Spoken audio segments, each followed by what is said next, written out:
Sure, ascolta. Va ora in onda l'altra metà della radio. Parità di rassegna.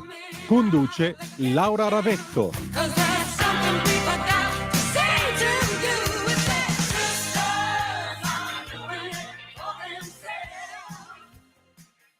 Buongiorno, a voi la linea.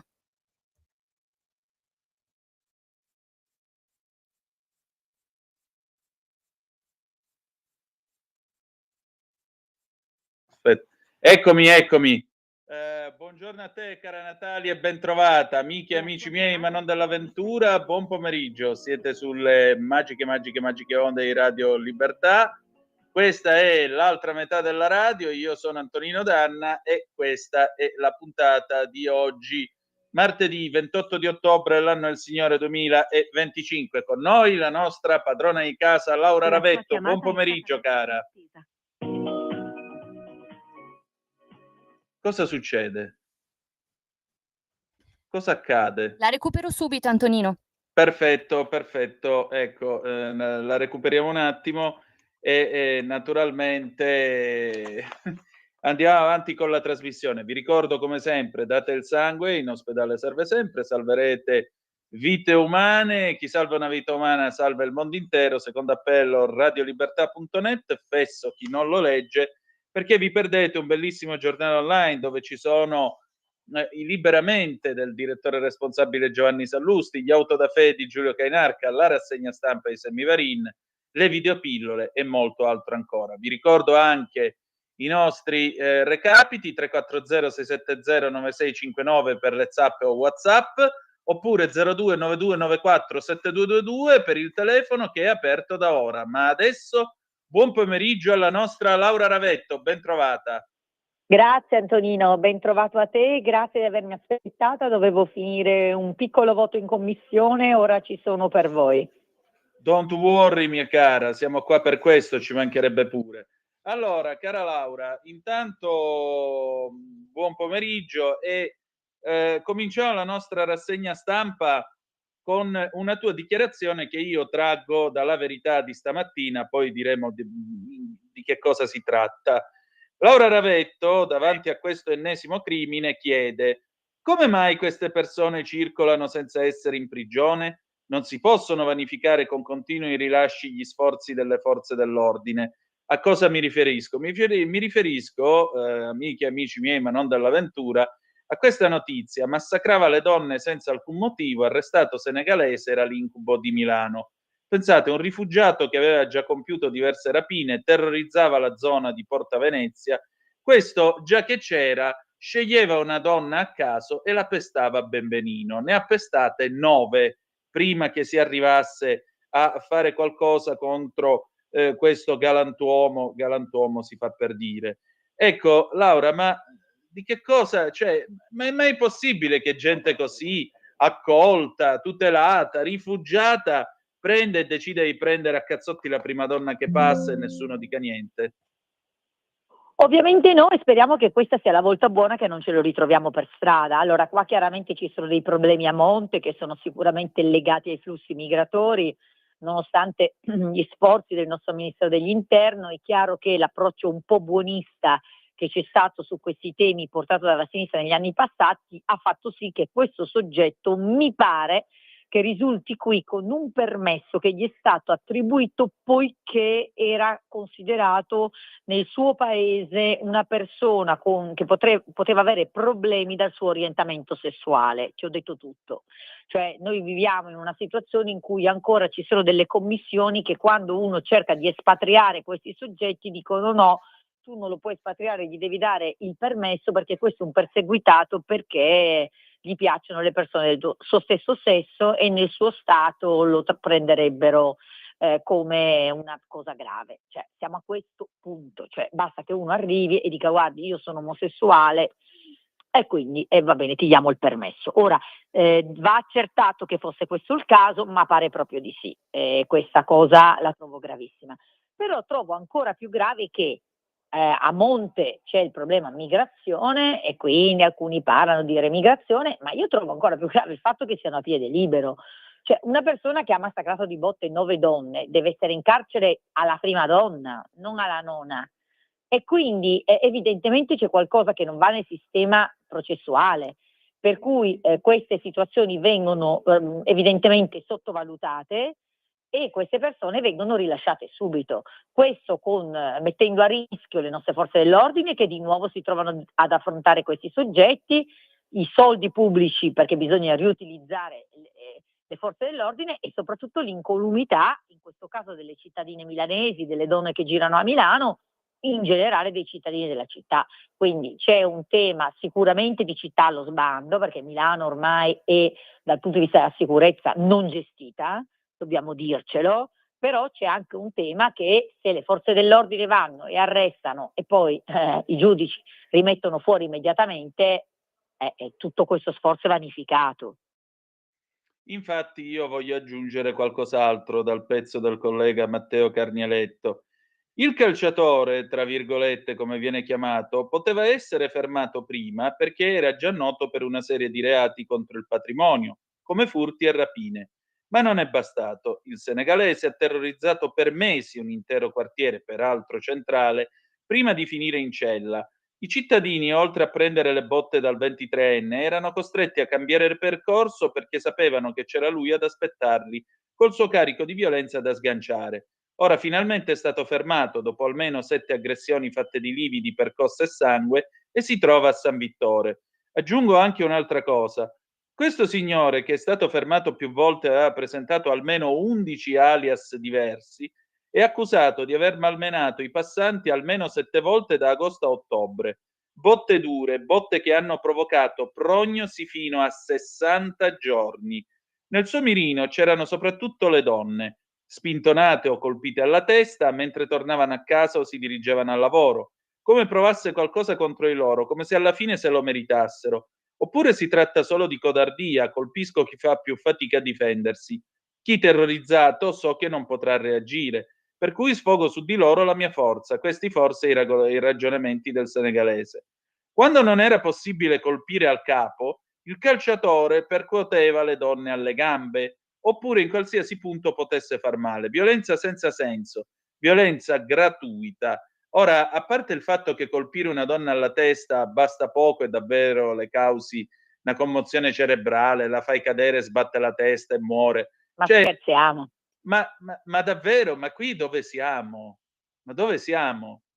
E questo è andato Infatti. libero e tranquillo perché tanto non c'è Qua problema. c'è un doppio tema, che non possiamo continuare a importare criminali, perché comunque ormai è evidente che tra baby gang e quant'altro l'immigrazione in Italia è ormai un'immigrazione di ventenni violenti, senza scrupoli. Abbiamo letto della banda dei coltelli che si sono fronteggiati, che poi devono intervenire i nostri medici, hanno dovuto fare una trasfusione di sangue a uno di questi qua, perché comunque noi siamo giustamente un paese civile, i nostri medici giustamente salvano tutti, però sono sempre soldi pubblici, cioè noi non possiamo più far arrivare queste persone qua. Quindi purtroppo di ministro degli interni come Salvini ne abbiamo avuto uno, il ministro Piantedosi è bravissimo, però qua bisognerebbe arrivare anche a qualcosa di più, cioè possiamo dirlo, e bisognerebbe farlo. Però poi c'è anche un tema della libera circolazione di questi soggetti.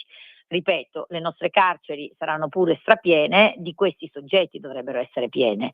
Mi viene il dubbio che ogni tanto magari si mandi in carcere il contadino italiano che preso da disperazione magari ha non lo so, venduto 2 mele in più di quelle che doveva, e non si arrestino questi soggetti, perché comunque non si sa da dove vengono, perché comunque non si sa bene chi siano, perché appunto hanno gli alias, perché comunque ma no è microcriminalità, perché ma no c'è il buonismo, no, per cui no vabbè dai è comunque un povero africano, no col cavolo, cioè non mi sento né razzista né poco umana nel dire che soggetti così per le nostre strade non devono esserci. Appunto, non c'è altro da aggiungere. Vuoi circolare? Io non vado a pestare donne per strada. Io mi alzo e vado a lavorare, non vado a picchiare le donne per strada. E qualcosa di strano ci sarà. O so strano io o è strano lui. Non è che c'è molta differenza su questo. Ho la vaga C'è una sensazione che sia strano lui. Vai, vai, ditelo. pure io. C'è una telefonata, vai Natalia. Pronto, chi è là?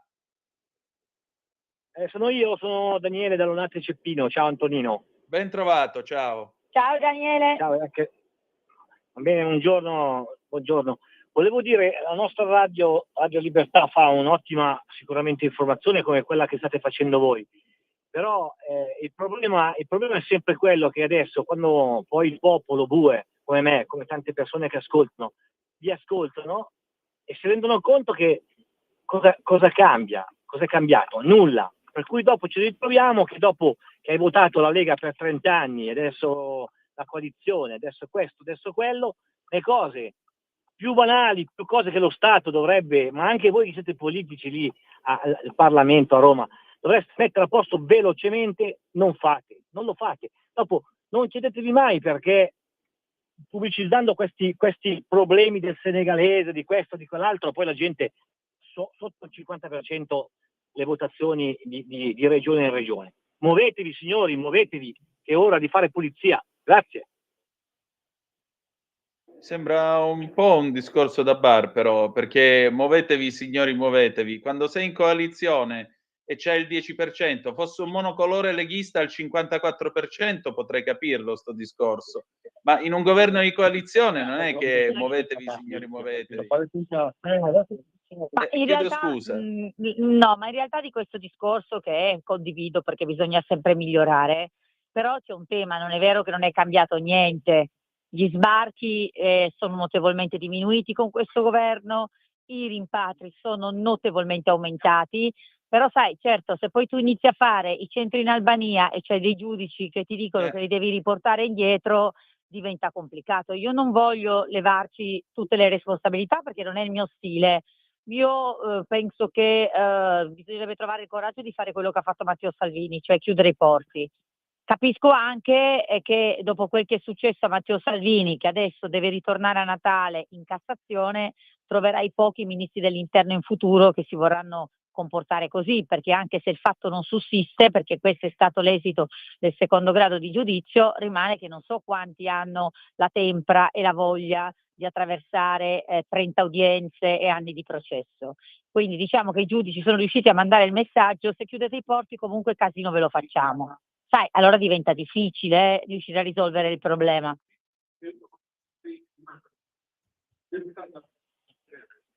Pronto? Sì, sono qua, ho finito Sì, il mio concetto. mi sembrava ci fosse ancora l'ascoltatore in linea. Questo è poco ma sicuro, resta comunque un fatto, e il fatto è molto semplice, appunto, che siamo in una repubblica democratica e di conseguenza c'è anche una magistratura. Se la magistratura piglia e ti dice quello non lo puoi espellere, non puoi fare, non puoi dire, tu puoi fare tutti i centri che vuoi, ma finiamo sempre lì, per cui che dobbiamo fare?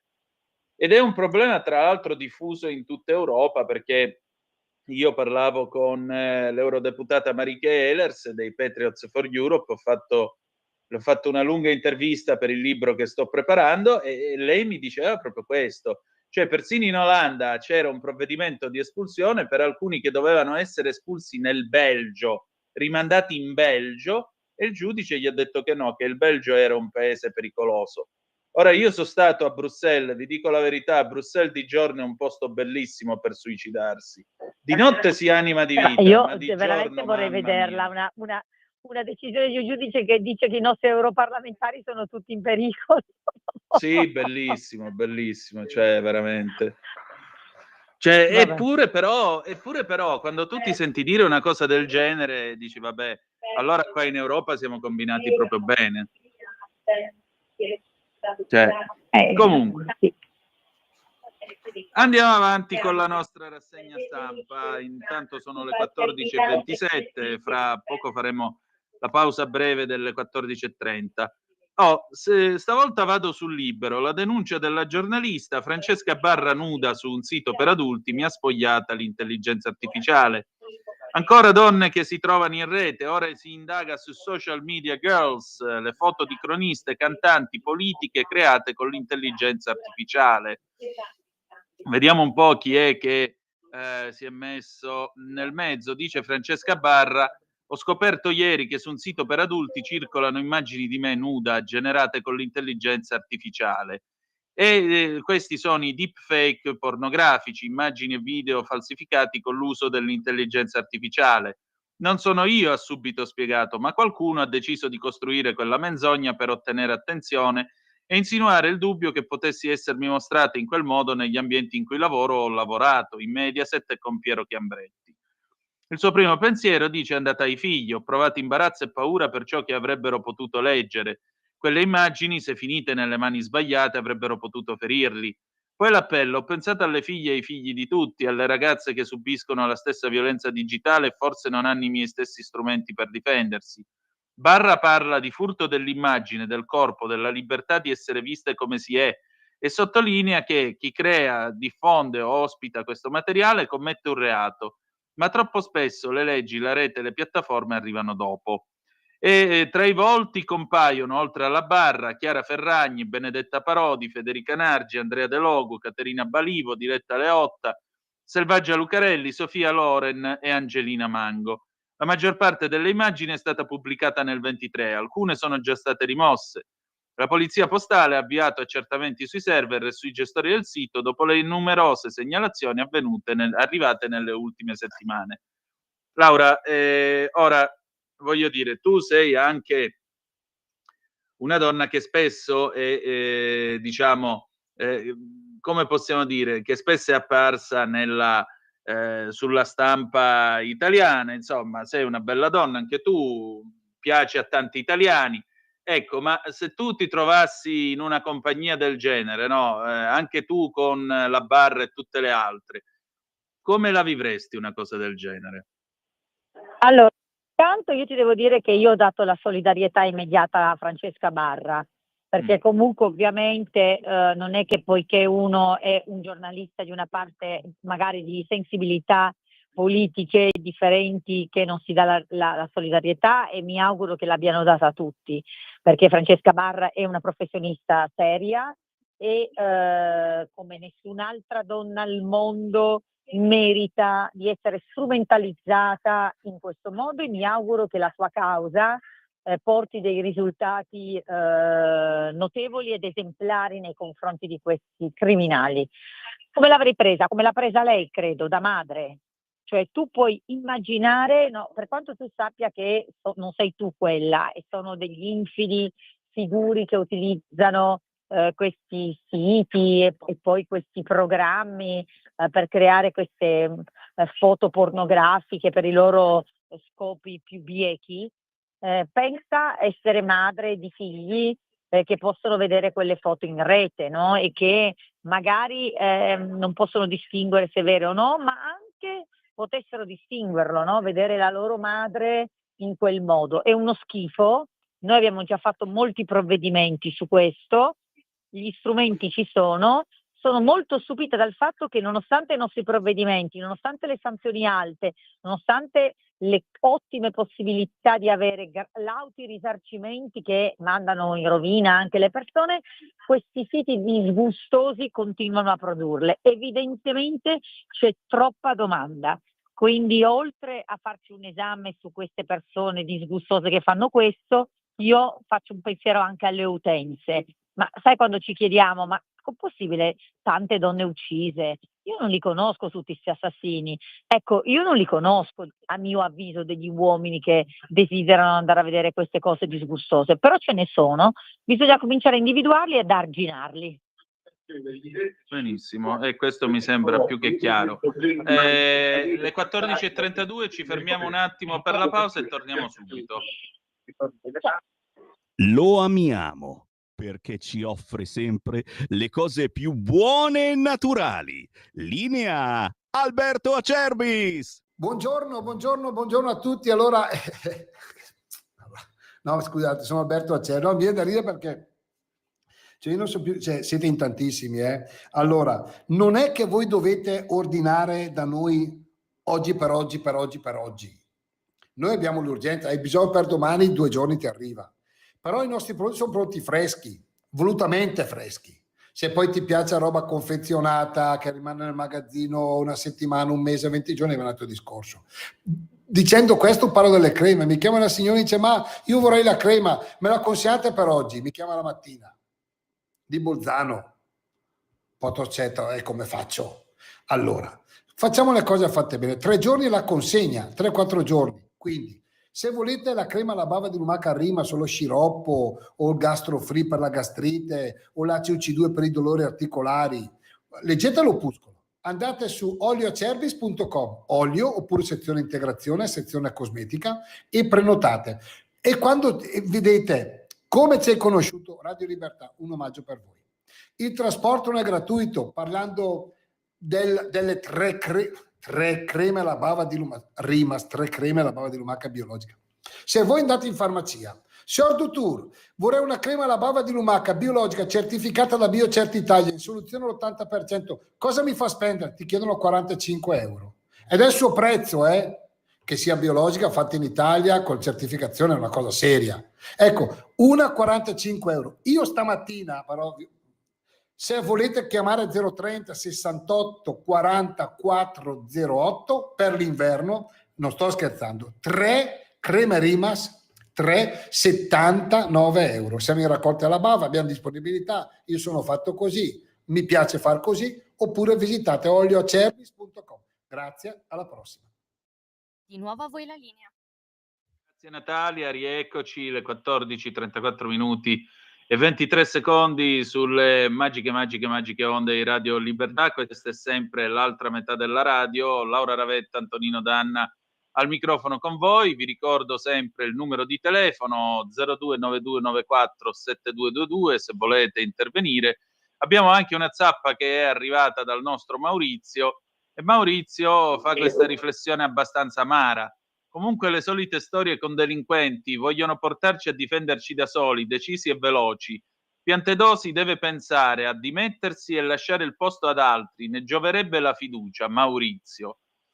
E così andiamo in giro e ci spariamo addosso in metropolitana, possibilmente. Ma no, ma è chiaro che, a parte che Piantedosi sta facendo benissimo quello che fa, poi ripeto, è normale che nel momento in cui i giudici ti dicono guarda che se chiudi i porti fai la fine di Salvini, cioè anni di processi, non riesco a biasimare chi non abbia, diciamo, la tempra del nostro segretario. Detto questo, è chiaro che le segnalazioni dei cittadini sono sempre benvenute, le persone che si organizzano per accompagnare le donne sono sempre benvenute, però è chiaro che non ci si può fare giustizia da sé, le forze dell'ordine fanno il loro dovere. Certo, se il sindaco Sala invece di tenere quasi il 50% delle forze dell'ordine, che tra l'altro sono state aumentate da questo governo, negli uffici, e le lasciasse circolare su strada, no? Mi sembra che ieri il segretario Salvini abbia detto ad un convegno che le volanti la notte sono veramente pochissime, e quella è la disposizione che dà il sindaco. Ecco, questo diciamo potrebbe essere migliorato, mettiamola così. C'è una telefonata, la prendiamo. Sì, Pronto, vai. chi è là? Pronto Antonino? Sì, ciao. Buongiorno Antonino, sono Maurizio, combinazione, ho sentito che parlavate prima di un mio omonimo. Sì. E ho sentito anche, perché sono entrato adesso nel mio posto di lavoro, Maurizio della provincia di Milano, e ho sentito anche la telefonata, ho avuto modo di sentire le telefonate di un Daniele di prima. Sì. Allora mi permetto di dire una cosa, chiedo scusa ma non so la vostra interlocutrice chi è, come si chiama, però è Laura Ravetto, che... l'onorevole Laura Ravetto. Sì. A quale Maurizio si riferisce? Con piacere Laura Ravetto, mi scuso ma ripeto, stavo entrando nel posto di lavoro, mi sono collegato con la radio che la sento dai lontani anni 90 e ho sentito questa cosa. Allora non si tratta, dico ad Antonino con la sua immensa intelligenza. Si sta riferendo lui si chiama Maurizio, ha sentito il messaggio dell'altro Maurizio, il nostro ascoltatore, però lui si sta riferendo alla prima telefonata, quella di Daniele, che e poi anche quella di Daniele, esattamente. Allora nella fretta mi sono scusato con l'interlocutrice, però volevo dire questo. Antonino, mi permette di dire una cosa, non si tratta di coalizione di governo, si tratta veramente di un discorso che è molto più complicato.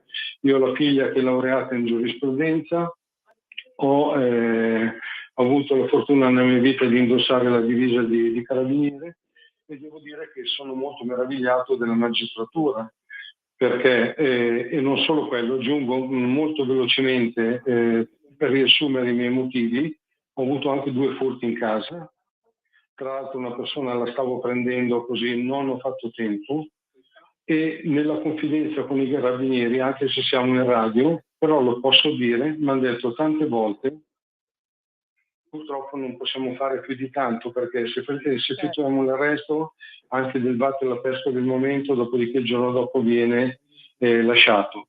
Inseguiamo un'auto, è più potente di noi, per non fare nomi, è un Audi, noi abbiamo una Fiat, questo basta il finestrino, ci fa il dito medio, con rispetto parlando, l'interlocutrice è una signora. Cioè c'è tutto un sistema che va cambiato.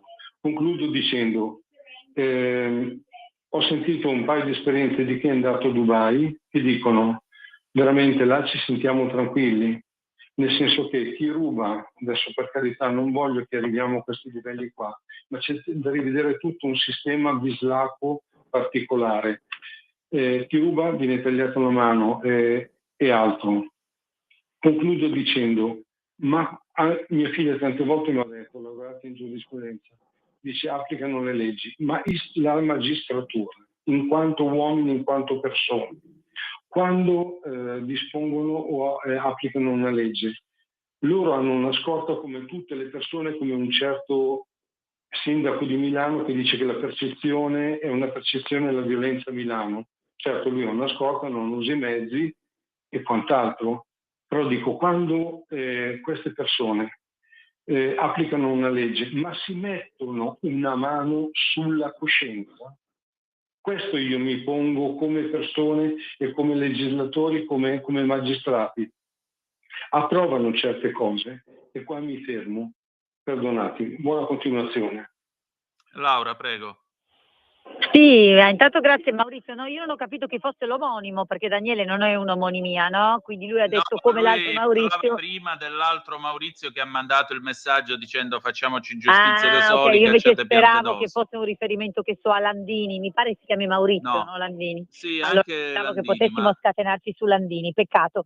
No, Maurizio, tu hai detto una cosa sacrosanta che noi abbiamo detto a inizio trasmissione e che io ho detto nell'agenzia di ieri ripresa dalla Verità, cioè le forze dell'ordine non possono vedere vanificato il loro sforzo dal fatto che i magistrati poi rilascino subito certi personaggi. E non sono d'accordo con tua figlia, mi spiace, le fa le complimenti, laureata in giurisprudenza, pure io, però non è che proprio applichino benissimo le leggi, perché c'è una discrezionalità fortissima sul trattenimento o meno in carcere, come tu sai. È vero che la legge lo consente, ma è anche vero che lo consente per reati che siano considerati di lieve entità, quello del rilascio immediato. Quindi secondo me qua c'è un problema proprio di percezione nella testa di alcuni giudicanti, perché probabilmente il reato di furto, di aggressione, i reati più odiosi per la cittadinanza vengono percepiti di banale gravità, mentre per me quelli sono reati ancora più gravi di molti reati finanziari. Guarda, qua lo dico e me ne assumo le responsabilità, che non significa che uno non debba andare a sbattere in galera quelli che corrompono, assolutamente benissimo così, però ecco, non è che invece il senegalese che picchia le donne piuttosto che quello che va a rubare in casa e allora è microcriminalità. Quella non è microcriminalità e l'altra è macrocriminalità, questa è criminalità come l'altra, anzi onestamente a un padre di famiglia come è successo a te dà molto più fastidio che gli si entrino in casa mettendo a rischio i suoi familiari piuttosto che uno che magari ha fatto delle cose brutte nell'ambito finanziario. Ripeto, rimane un criminale, però mi stupisco nel non notare, e cioè, mi spiace notare che spesso però questi vengano considerati, quelli appunto del furto, della rapina, reati inferiori per cui c'è troppo buonismo e troppa discrezionalità, soprattutto quando come azione ci troviamo di fronte agli immigrati. perché non è mica possibile che le nostre città siano popolate. Ripeto, gli sbarchi sono diminuiti, quindi non è che ne aggiungiamo altri di nuovi criminali, quelli che ci sono dovrebbero essere in galera, non dovrebbero essere fuori.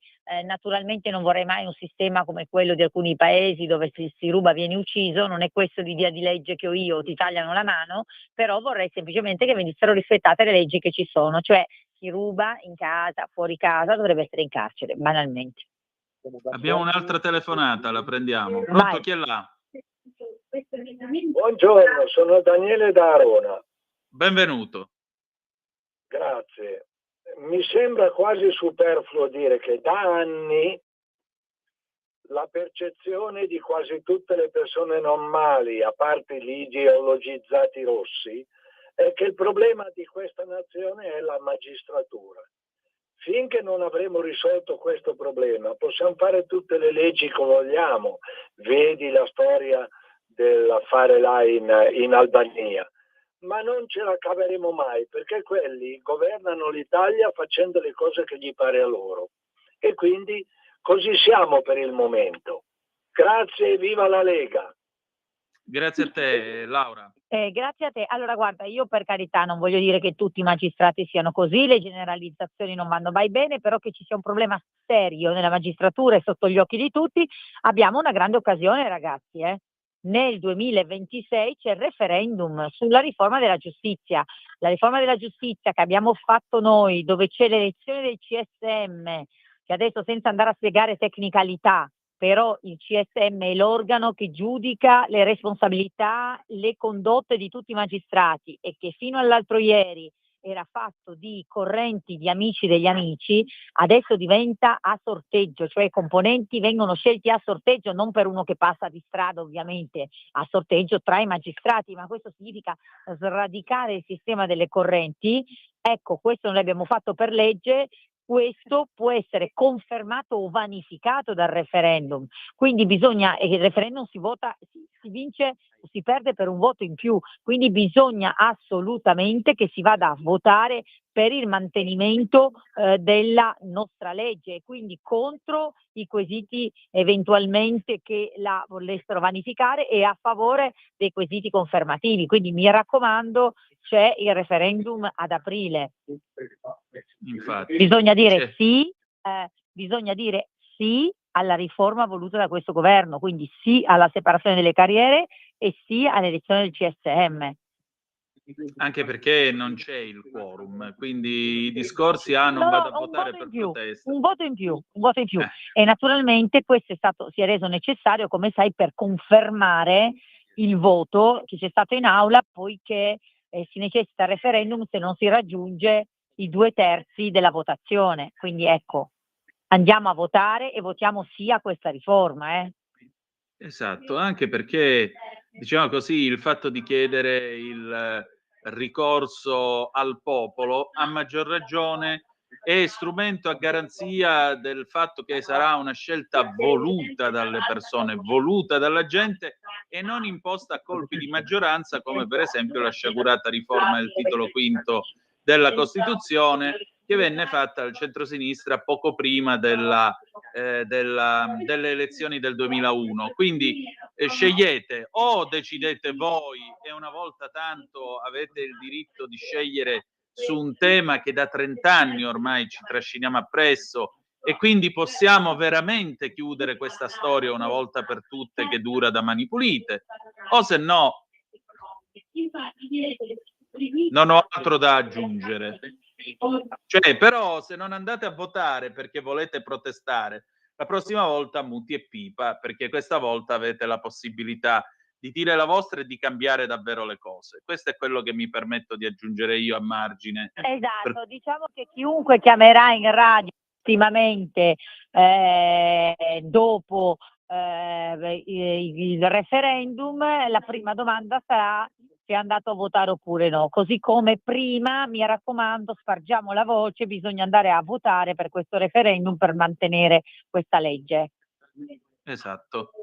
Laura, noi andiamo avanti con la nostra rassegna, sono già le 14:47 minuti e 20 secondi, abbiamo ancora un po' di tempo e in particolare voglio parlare di una cosa, a parte il fatto che c'è una notizia che è uscita all'1:10, quindi poco prima di andare in onda, e siamo di nuovo al problema del braccialetto elettronico. Questa è l'ANSA, uccisa a coltellate dal compagno nel Veronese, l'uomo arrestato dai carabinieri, si era tolto il braccialetto elettronico.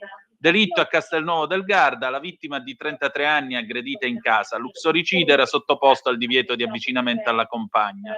Un uomo ha aggredito a Castelnuovo del Garda nel Veronese la compagna in casa uccidendola con colpi di coltello. L'uxoricida, da quanto si è appreso, è già stato arrestato dai carabinieri che stanno procedendo coi rilievi. L'uomo, Reis Pedroso Douglas, ha 41 anni ed è accusato di aver ucciso con un numero imprecisato, ma comunque smisurato, di coltellate la compagna Jessica Stapazzolo, custodio de Lima, 33 anni, anche lei brasiliana. Lo scrive la Procura di Verona in una nota, spiegando che il fermo è stato eseguito la notte scorsa dai carabinieri della compagnia di peschiera del Garda. L'uomo aveva chiamato i carabinieri verso mezzanotte, manifestando intenti suicidi. Per questo sono partiti gli accertamenti. A seguito delle sue ammissioni, il cadavere è stato rinvenuto nell'abitazione di Castelnuovo del Garda. Il coltello, invece, è stato rinvenuto all'interno della vettura di Pedroso. L'uomo è già noto alle forze dell'ordine. Dal 23 aprile era sottoposto a divieto d'avvicinamento alla compagna ai luoghi che lei frequentava, mantenendosi a una distanza di 500 metri da entrambi con applicazione del braccialetto elettronico. Gli era vietato contattarla con qualsiasi mezzo, gli era stato applicato il divieto di dimora nel comune di Ponti sul Mincio, dove la donna era domiciliata. Il braccialetto elettronico gli era stato installato il 19 maggio per espressa comunicazione da parte di Fastweb SpA e a Jessica Stapazzolo era stato consegnato l'apposito apparato ricevitore spiegandole il funzionamento. Tuttavia, al momento del fermo, Reis Pedroso è stato trovato senza il braccialetto elettronico e i carabinieri lo stanno attualmente ancora cercando, mentre l'apparato consegnato da Fastweb alla donna uccisa è stato rinvenuto nascosto nel garage dell'abitazione della madre a Ponti sul Mincio. Sono in corso investigazioni per il rintraccio del braccialetto elettronico e per capire quando e dove Reis Pedroso se ne sia disfatto. Pedroso annovera una condanna per rifiuto dell'accertamento dello stato d'ebbrezza e dagli accertamenti risulta far uso smodato di alcol e stupefacenti, fa sapere la procura nella nota. Si trova già sottoposto a procedimento penale per numerose ipotesi di reato, tra cui maltrattamenti e lesioni volontarie ai danni della compagna, commessi quantomeno da agosto 2024 ad aprile 2025. Sempre la procura gli ha anche contestato alcune violenze sessuali commesse a dicembre del 24 ai danni della sorella della compagna, oltre a episodi di resistenza e minacce ai danni dei carabinieri intervenuti. In seguito a questo evento, il questore di Verona aveva emesso provvedimento di ammonimento e la procura il 17 settembre aveva chiesto il rinvio a giudizio. Ma io mi chiedo perché non sia andato già in galera uno così.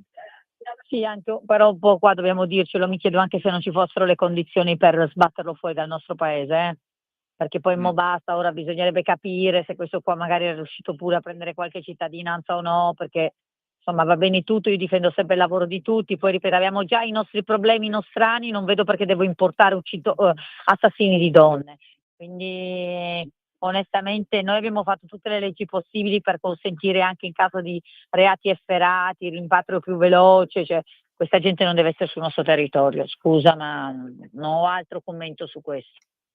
Se c'è deve essere in carcere, ma sarebbe meglio non ci fosse, cioè parliamo del Brasile, quindi adesso non so effettivamente in che situazione giuridica si trovasse sto signore non riesco a dirlo in realtà, questo assassino, però ecco, questo poteva essere rispedito in Brasile probabilmente.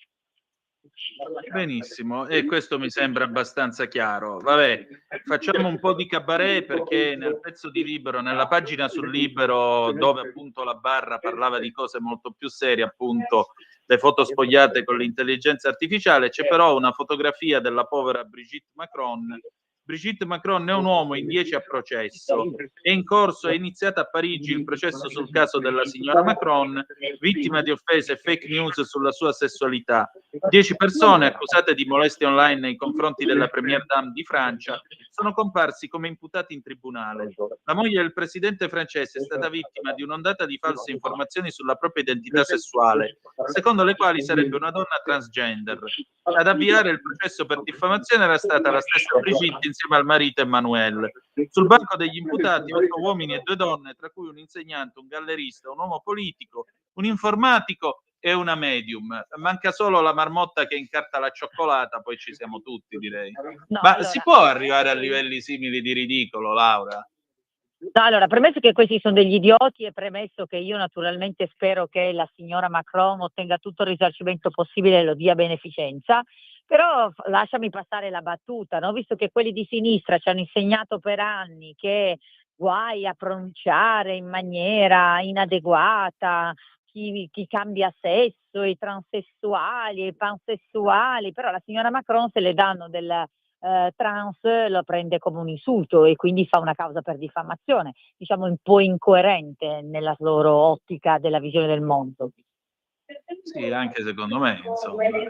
Vabbè, contenti loro, contenti tutti, mi viene da dire. Però sì, è il solito particolare, per dirla con Guicciardini.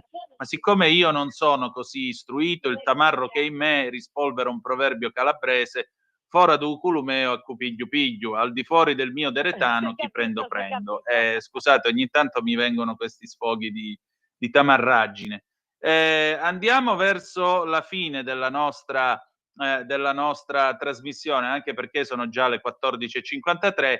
Vado su Altalex. I bambini sono tutti uguali, anche i figli delle donne detenute. Bimba di 18 mesi in carcere, si riaccendono i riflettori sul decreto sicurezza. A riaccendere il dibattito sulla presenza dei bambini negli istituti penitenziari è stato il recente episodio che ha visto indirettamente privata della libertà personale una bimba di soli 18 mesi, ristretta incolpevolmente nel carcere di Genova con la madre, arrestata nell'ambito di un'operazione contro una banda del crack nel capoluogo ligure. Deciso l'intervento dei garanti di Genova e Liguria contro la misura cautelare adottata, una restrizione che a loro dire andava evitata, consentendo invece, in attesa della convalida, l'accesso a luoghi sicuri cosiddetti cuscinetto ed eventualmente agli ICAM, istituti custodia attenuata per detenuti madri. Tempestiva la risposta del Tribunale di Genova, che ha precisato che nel caso di specie ricorrevano per l'indagata le esigenze cautelari di eccezionale rilevanza che consentono l'applicazione della custodia in carcere. Alla donna sono stati contestati ben 153 episodi di spaccio, alcuni dei quali avvenuti in presenza della bambina, e la permanenza a Pontedecimo è avvenuta, a dire del Tribunale, il tempo necessario per l'interrogatorio di garanzia. Infatti, subito dopo, madre e figlia sono state trasferite presso l'Istituto di Custodia Attenuata per Madri con Bambini di Torino. Sarà sufficiente questo trasferimento a far superare lo shock subito dalla piccola? Ecco, lascio questa domanda a te. Premesso che qua il decreto sicurezza non c'entra niente, anzi, il decreto sicurezza dispone il trattenimento negli ICAM, cioè dispone il trattenimento delle madri con bambini piccoli negli istituti di detenzione attenuata, quindi non vanno in carcere le madri con i bambini, come certa sinistra cerca di dire. E questo è stato fatto nell'interesse dei bambini, perché altrimenti c'erano queste borseggiatrici che utilizzavano l'essere incinta ai loro figli come scudo penale. Ora un bambino non può essere scudo penale neanche per una spacciatrice, la quale infatti deve andare in un ICAM. Io credo che quel trattenimento temporaneo in carcere fosse un'esigenza cautelare del magistrato. Non so se poi su questa esigenza cautelare si intenda che avevano paura che spacciasse nell'ICAM o che magari volevano prendere qualche informazione da questo soggetto, non lo so. Diciamo che io sono fiera di aver votato un provvedimento che dice che le madri vanno in detenzione, perché, ripeto, i bambini non possono essere utilizzati come scudo penale, ma vanno in istituti adeguati. Ecco, non ho altro da aggiungere, vostro onore. Allora, cara Laura, noi per oggi abbiamo finito, al piacere di ritrovarci tra 168 ore la prossima settimana, sarà già novembre come corre il tempo, e niente, io ti ringrazio come sempre e ci salutiamo. Grazie a te. Ma grazie, figurati. Con Patrice Rushen, Forget Me Nots 1982. Se avete voglia, alle 18:05 trattabili, c'è Zoom. Grazie a tutti, a più tardi. Alla prossima, ciao. Ciao.